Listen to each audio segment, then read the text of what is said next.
Fasting is considered by fasting experts to be the ancient secret of weight loss. It's a well-recognized and long-practiced dietary therapy. Fasting is also, of course, a spiritual discipline. There are many people who have been on spiritual retreats where they practice the ancient tradition of fasting to get closer to God. Welcome back to another episode of the Energetically Efficient Show. I'm your host, Kristen Rowell, and I am very excited for today's topic because it is something that I've been interested in many years, and I've practiced myself for many years, and that is the topic of fasting. So if you have not tried fasting yet, this episode may give you a little bit of encouragement as to why you may try it or why you may consider trying it. And even if you decide after this episode that fasting is not for you, at least you'll be more educated about the topic when anyone brings it up to you, or it may just spark some curiosity as to whether someday in the future you might try it, even if you aren't ready for it yet. So the first thing that I want to talk about when it comes to fasting, because there are lots of different kinds of fasting. I've done intermittent fasting. I've done longer term fasting. I've even done multi-day fasting.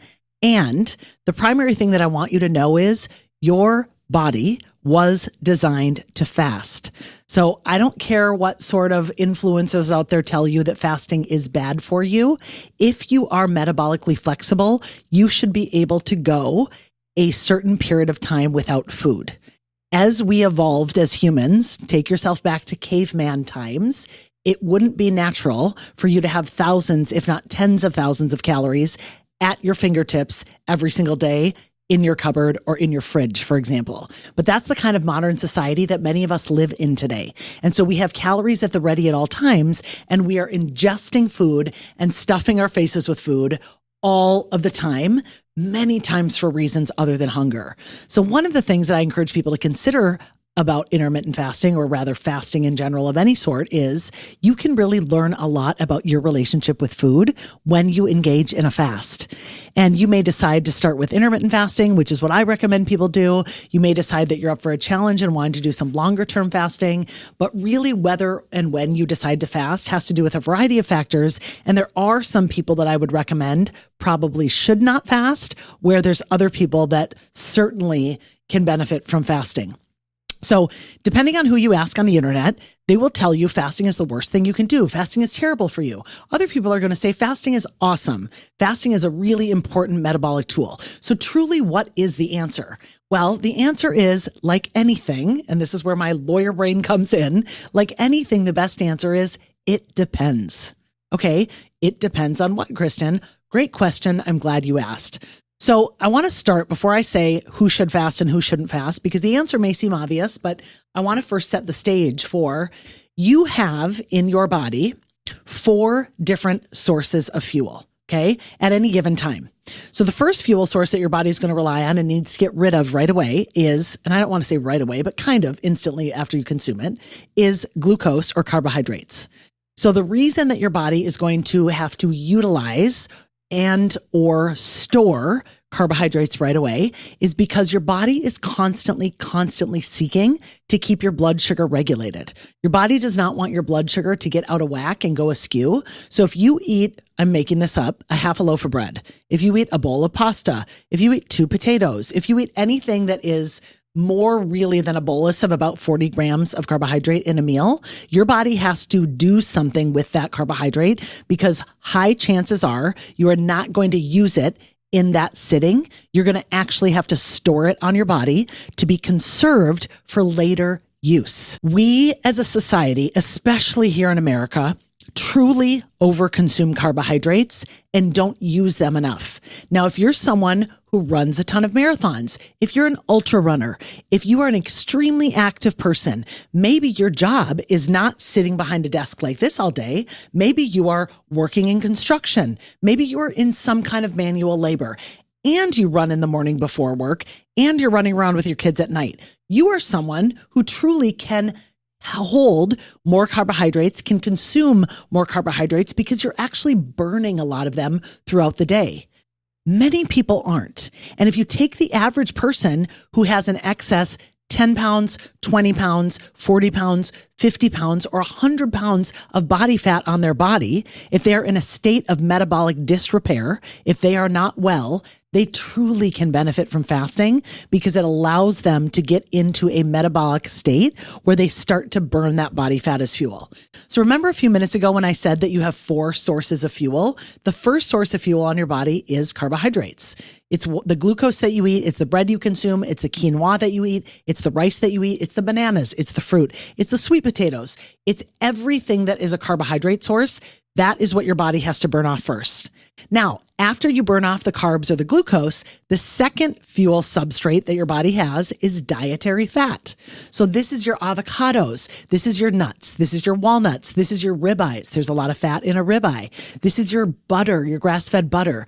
This is everything like pesto, olive oil, olives, fatty salmon. There's all sorts of awesome different kinds of healthy fats. This also, for those of you who engage in, let's say, the eating of French fries, when you're eating French fries, that has fat because it has oil, and that has carbohydrate because it's potato. And so when we consume fats and carbs together, I always remind people, carbs and fat together are the fast train to weight gain. Okay, I'm going to say that again so you remember. Carbs and fat together are the fast train to weight gain. Where do we see carbs and fat together? We see carbs and fat together in things like ice cream, cookies, cake, brownies, donuts, pizza. You name it. It's all these fun foods that we love to eat that give us that amazing dopamine hit. And we think it's just the best thing on earth. But those are a lot of foods that have a tremendous amount of fat and carbohydrate together with woefully inadequate or little to no protein. And so if we want to be on the fast train to weight gain, those are the kinds of foods we would eat. We would eat fat and carbs together to the exclusion of protein. So again, if we're thinking about fasting, I want to remind you of your 4 fuel sources. I said glucose and carbohydrates. I said dietary fat. And then what's the 4th fuel source? The 4th fuel source that you have is body fat. And so if we want to get in a state where we're burning off our fat for fuel, where we want to burn off our body fat, we would actually have to be in a period of time where we aren't eating enough, where we aren't eating at all, perhaps, to give our body the ability to start to burn that fat for fuel. And so fasting can be an excellent way to start to burn body fat because, again, in the order of operations, we burn carbs and glucose first, we burn dietary fat second, and we burn body fat third. And I'll talk about the 4th fuel source in a second. But if we want to get down to burning body fat, what's the fastest way to do it? Don't eat any carbs and don't eat any dietary fat. Then we get to burning body fat right away. And what is that? Then we're in a fasted state. Okay. Yes, I have not talked about protein yet. That's intentional. And I'll talk about that in a little bit. The 4th fuel source, after we burn off the glucose and carbs, after we burn off the dietary fat that we consumed, and after we burn off body fat, the 4th fuel source that our body uses for fuel is something that it makes on its own in response to the fat burning state, which is ketones. And ketones are a fuel source for the brain. So one of the best benefits that your body can get from fasting is that you start to produce ketones for your brain. And that wards off things like Alzheimer's and dementia and Parkinson's disease, and all sorts of amazing cognitive benefits come from releasing ketones for your brain. One of the best books that's come out on this in recent years is a book by Dr. Chris Palmer, and it is called Brain Energy. And then the subtext of that is a revolutionary breakthrough in understanding mental health and improving treatment for anxiety, depression, OCD, PTSD, and more. And spoiler alert, because I've had dinner with Dr. Chris Palmer, he's an amazing, brilliant doctor. He talks all about the ketogenic diet as a therapy for all of those conditions because ketones are so healing for the brain. So the reason I'm talking about ketones in the context of fasting is that when we fast for an extended period of time, our body gets into a state of ketosis. And ketosis truly is a healing state. It allows your brain to heal. It allows your mitochondria to heal. It really is a metabolic healing state where you're on zero blood sugar roller coaster because your body is relying on the substrates of body fat and ketones for fuel, as opposed to carbohydrates and glucose. And when we're constantly hitting the carbohydrate and glucose button, we are on this blood sugar roller coaster, and it can cause things like insulin resistance. But most importantly, it can cause basically insulin resistance for the brain if you're doing it over and over and over for many years. And that is why we refer to Alzheimer's and dementia as diabetes type 3. Because it really is a kind of diabetes for the brain because it's the overconsumption of carbohydrates for the brain after a long time. So before you get into any sort of fasting practice, and we'll talk about a variety of ways that you can do that today, the first thing that I want you to think about is how could I first reduce my carbohydrates? Because if you reduce your carbohydrates over the course of several weeks, going into a fasting practice becomes a lot easier.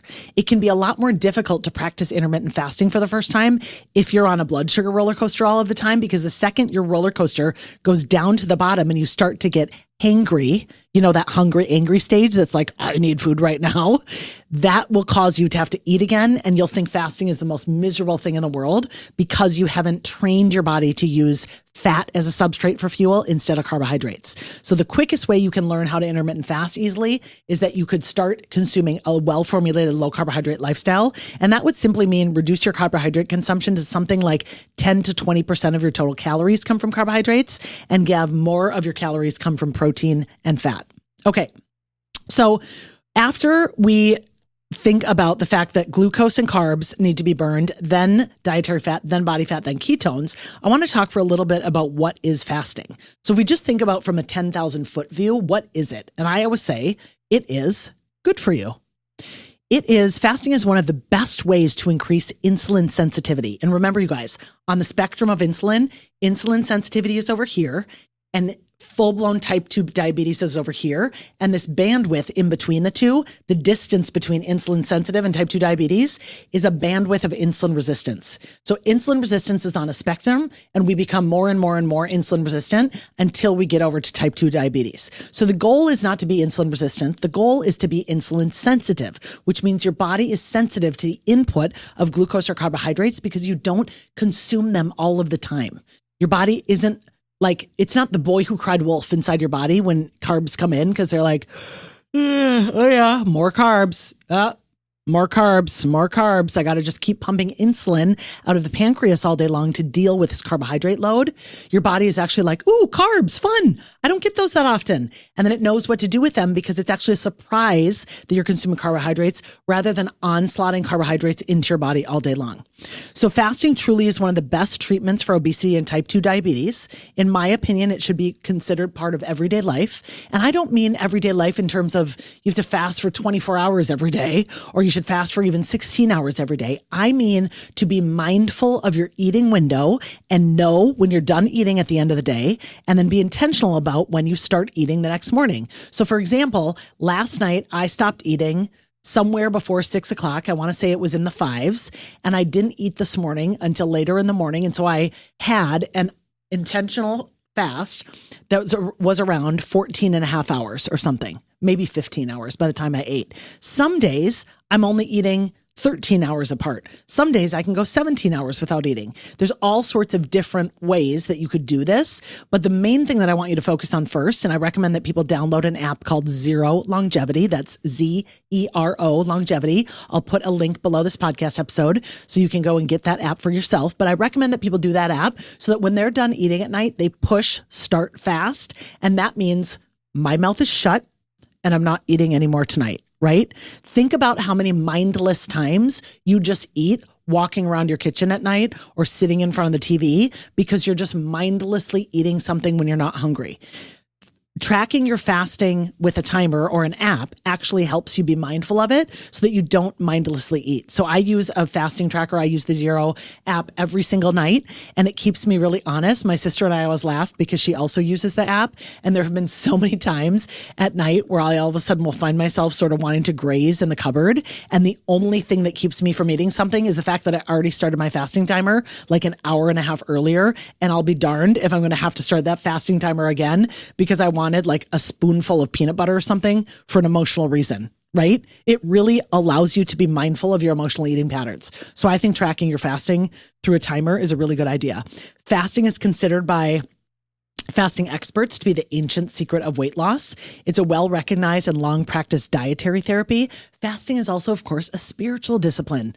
There are many people who have been on spiritual retreats where they practice the ancient tradition of fasting to get closer to God, to not be input with all of the noise of food. And I think that's a really, really interesting take. Fasting is also one of the best ways to regulate aging and increase lifespan. And of course, very simply, It is just a defined period of going without food.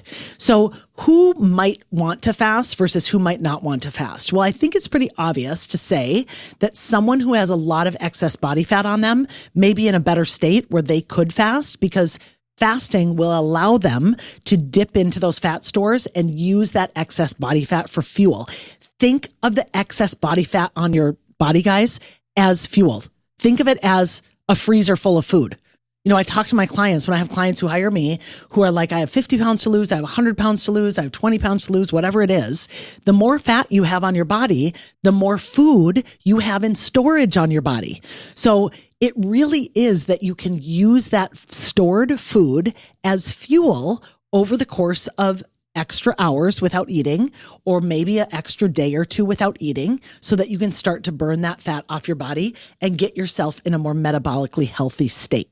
Now, a woman who is in full primary childbearing years, in her 20s and 30s, let's say, even in her early 40s, who is either trying to have a baby, who is breastfeeding, who is in a cycle of life where she is in childbearing years, I wouldn't recommend engage in a lot of fasting. Now, if she has a lot of excess body fat and she's interested in losing weight, let's say between babies, and she's not actively trying to get pregnant, fasting may be an excellent tool for her once she's done breastfeeding. I do not recommend that women who are breastfeeding fast, because you need to keep your milk supply up and you don't want to be in any sort of a depleted state to interfere with your milk supply. So really, for women, when it comes to fasting for women specifically, because there's so much controversy around fasting for women, I find it fascinating that what seems to be missing from the conversation so often is the nuance.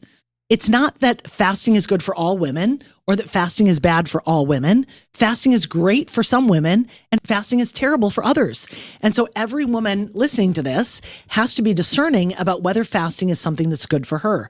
So I would ask you to ask yourself these kinds of questions to decide whether you are someone who should fast. Do I have a lot of excess fat on my body? That might be one question. Another question may be, am I in childbearing years? Am I trying to get pregnant? Am I breastfeeding? How stressed out am I? Am I someone who is very stressed out and I don't sleep a lot and I'm really running on empty all of the time? Fasting may be too stressful for your central nervous system. Are you someone who is engaged in extreme exercise sports? Do you run 50 plus miles per week? Are you running more than that? Do you exercise in the morning and at night? Are you someone who suffers from maybe too low of body fat? Maybe you have a hard time putting on weight. Those people should not fast, of course. But someone who has excess body fat, who wants to lose weight, who certainly knows that they're on a little bit of a blood sugar roller coaster and could benefit from becoming more metabolically flexible, meaning, and by the way, I use this term metabolic flexibility a lot. I need to do a whole podcast episode about that. But metabolic flexibility in its simplest state is simply your body's ability to switch seamlessly between glucose, carbs as its fuel source, body fat as its fuel source, dietary fat as its fuel source, and ketones.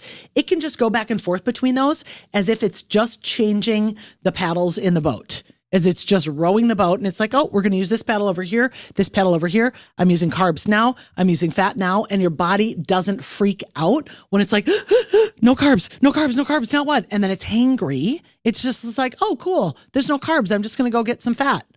I'm going to go get some fat from the avocado she ate this morning with her toast. I'm going to go get some fat that's on the back of her tricep because she's got a lot of extra fat there. The body is discerning and frankly indiscriminating between which fat sources it uses, or which fuel source rather that it uses, because it knows it can go back and forth between glucose, dietary fat, body fat, and ketones. So that's what it means to be metabolically flexible. So one of the things I always like to talk about with people when I talk about fasting, especially for those of us women who are trying to decide, is fasting good for me or not, is it's like, well, why didn't we grow up watching any people fast? Why didn't our mothers fast? Why didn't our aunts fast? Why didn't our teachers fast? And the reality is we grew up in a society where food was being thrown at us and advertised to us and marketed to us and sold to us and offered to us 1,000 times a day. I mean, truly, we have no shortage of programming when it comes to food. And so it doesn't mean that science tells us you should be eating all the time. In fact, it's quite the opposite. We should be eating when we're hungry, stopping when we're full, and we shouldn't need to eat 10 times a day. The average person, I think I've seen research on this before that says the average person eats something like has 11 different eating episodes in a day. If you think about the random handful of nuts that you grab out of the cupboard during the day, or maybe the popcorn that you chomp on as a snack, in addition to your 3 meals, maybe you have something in the morning that you have a couple bites of. Like, there are so many different opportunities that people are taking to eat, when in actuality, I don't want you eating unless you're sitting down to at least 30 grams of protein with some other nutrition. Okay. 30 grams of protein with a little bit of carbohydrate and some really good healthy fats, along with some fiber, of course, is how I want you to eat when you do eat. So if we talk about the types of fasting, what do I mean when I say types of fasting? Well, obviously I've talked a little bit already in this podcast about intermittent fasting. And intermittent fasting, if you did not know, is simply not eating for 12 hours. So I always tell my clients when they hire me, we're going to get into intermittent fasting at some point, but all that means is you're going to start your fasting timer at, let's say, 7 o'clock at night or 8 o'clock at night. So you're not eating past 7 or you're not eating past 8. And then 12 hours is that same number the next morning. So if you stop your eating window at 8 p.m., you're not going to eat until after 8 a.m. That's a 12-hour fast. That's so easy. If you stop your eating window at 7 p.m., you're not going to eat until after 7 a.m. Again, that's very easy. And if it's not easy for you, that tells me that you're not metabolically flexible. That tells me that you're too fueled by carbohydrate and that you're eating glucose as your primary fuel substrate, which again, if you're running 50 plus miles a week, 60 miles a week, and you're burning through that glucose over and over and over, that may be okay for you. That's not okay for the person who has a very sedentary lifestyle, who has 50 extra pounds of fat on their body, and who is desiring to get into a healthier metabolic state. That person could benefit from going a little bit longer without food during the day, 13 hours, 14 hours, 15 hours, etc. So intermittent fasting doesn't mean you have to go 16 hours without food. And I'm frankly annoyed that this has been sort of the default rule, I guess, that people would say when it comes to fasting. It's like, well, if I'm going to intermittent fast, I can only eat between the hours of noon and 8. Or even worse, I can only eat between the hours of noon and 6. No. That's not true. Intermittent fasting is not eating for 12 hours. So I always tell people, start simple. Don't eat after 8 o'clock, and then maybe don't eat until after 9 a.m. in the morning. And that would be an intermittent fast. That's a 13-hour intermittent fast, and that would be great for you. The way I started my fasting journey was doing just that. And then I eventually worked up to not eating for 16 hours. And then when I felt really metabolically flexible, when I felt like, wow, I've got this fasting thing down and I like how I feel when I can go a little bit longer without food. I like when I'm going to go in for an argument in court in the morning and I didn't have to eat breakfast in the morning because my ketones are buzzing and my brain is working better because I'm fueled by ketones instead of glucose. And now I just feel more on fire in terms of what I'm able to say to the judge.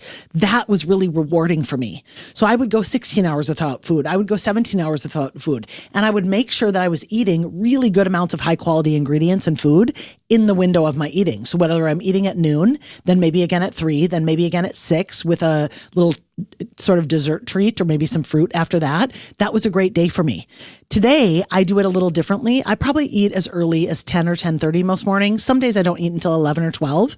And then I eat again, let's say at 2 or 3, and then again at like 4 or 5, and maybe one more time at 7. It just depends. I'm either eating 3 times a day right now or 4 times a day right now, depending on the day. And that seems to work really well for me. So I do love the longer fast on occasion. I will be very honest with you guys. I haven't done one in a while. I'm pretty much due for a 3-day fast because I used to do one every quarter, but I didn't really do much of that in 2025. So I'm due for a 3-day fast coming up here soon. And then I have also done 2 different 5-day fasts, and those were quite remarkable. Now, I would not recommend to anyone that they start with a 3-day or a 5-day fast, of course. I would want you to practice with intermittent fasting for something along the lines of at least a year. I would want you to practice intermittent fasting each day, or let's say several days a week, where you are marking in your Zero Longevity Fasting app, okay, I stopped eating at 7 or I stopped eating at 8, and then I didn't eat until after 7 or 8 the next morning, or I didn't eat until 9, or I didn't eat until 10. See if you can go from noon to 8. See if you could go from noon to 6. And if you feel really good eating in that shorter window and you're noticing a lot of metabolic health benefit, i.e. you start to lose weight, you have more energy, your brain feels really good, you may want to just continue intermittent fasting periodically like that for the remainder of the year. And then once you're ready, you can work up to what I say would be the 24-hour fast, meaning you eat dinner on a Sunday night. I'm just picking Sunday randomly. And then you don't eat dinner until Monday night. And you see how you feel eating just that one meal in a day. That can be very beneficial for people who are interested in actually taking off a lot of body fat. I don't recommend for most people, especially women, that we only eat once a day, because if we fast too much, it can start to impact our hormones. So there are a lot of fasting books out there right now, especially ones for women. I still think one of the best fasting books is called Life in the Fasting Lane. It's by Dr. Jason Fung. I'm going to put a photo up here. Dr. Jason Fung, his mentee, Megan Ramos, and one of their most successful clients is a woman named Eve Mayer. And the three of them wrote this book together. And I find it so motivating for all things fasting and just for learning more about fasting and why you might consider starting it. Eve lost 150 pounds through fasting practices. And she talks about her fasting practices in the book and how she found that to be a lot easier than tracking all of her calories every single day and making sure that she was never overeating, because she found that she just got too obsessed with food that way. And so fasting was a strategy that worked for her. So I think that can be really, really beneficial for women who want to lose a fair amount of weight and are interested in not having a lot of food noise around it. So why are some of the reasons that we might fast? Well, we might fast for metabolic health and weight loss. That's the most obvious one. We might fast to give our gut a rest. Did you guys ever thought about how hard your digestive system works for you? I mean, for me personally, if I've ever gone on a trip to Mexico and got some sort of parasite or something, or gone international travel, come back and I had some sort of bug, one of the best things I can do to reset my gut is to fast for 36 hours.